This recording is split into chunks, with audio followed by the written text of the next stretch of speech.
मध्य प्रदेश के मुंह में रण संवाद 2025 कार्यक्रम आयोजित किया गया। बुधवार को कार्यक्रम के दूसरे दिन देश रक्षा मंत्री राजनाथ सिंह इसमें शामिल हुए। इस दौरान उन्होंने अपने संबोधन में ऑपरेशन सिंदूर की सफलता जिक्र किया और आगे की चुनौतियों को कम करने पर जोर दिया। राजनाथ सिंह ने कहा कि भारत सैन्य शक्ति में तेजी से आत्मनिर्भर हो रहा है।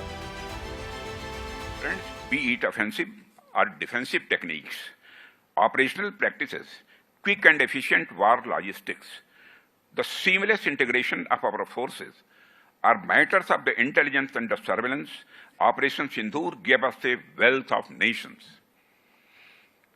It provided us with a glimpse of the kind of the challenges and responses that could serve as a valuable guidance for any conflict in the future.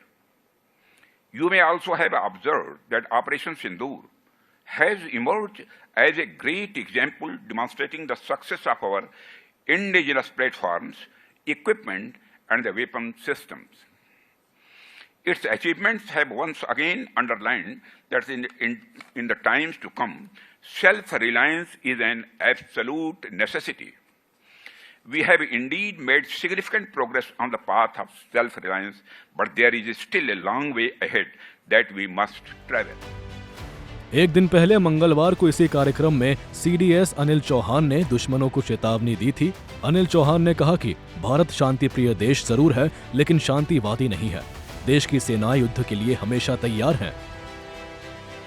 The idea for Ran Samvad was based on my observation and experience for the past almost 2 years, and it essentially stems from 3 major facts.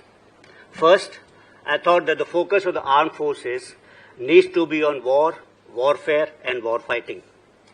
We need to focus upon this important aspect. War as a broader state of armed conflict. Warfare refers to specific methods, tactics, and strategies used in conduct of war, and war fighting is the application of military tactics and technologies to achieve the objectives of warfare, of war, campaign, or a particular battle. It's a bread and butter. We normally dwell upon geopolitics, diplomacy, international relations, geoeconomics, and such subjects. These are important for national security. But I think these are also sometimes distractions and take us away from our real job. We must focus on our primary job, and it's been my attempt for the past almost 2 years to reshape this dominant narrative in the armed forces on the basic job of war, war fighting, and how this is going to happen in future. So this is one of the reasons. बता दें कि operation सिंदूर के बाद से भारत लगातार अपनी सैन्य क्षमता को बढ़ाने में जुटा है। पिछले कुछ दिनों में कई बड़ी मिसाइलों का सफल परीक्षण हुआ है। भारत की कोशिश सैन्य क्षेत्र में आत्मनिर्भर होने की है। ब्यूरो रिपोर्ट, सूर्य समाचार।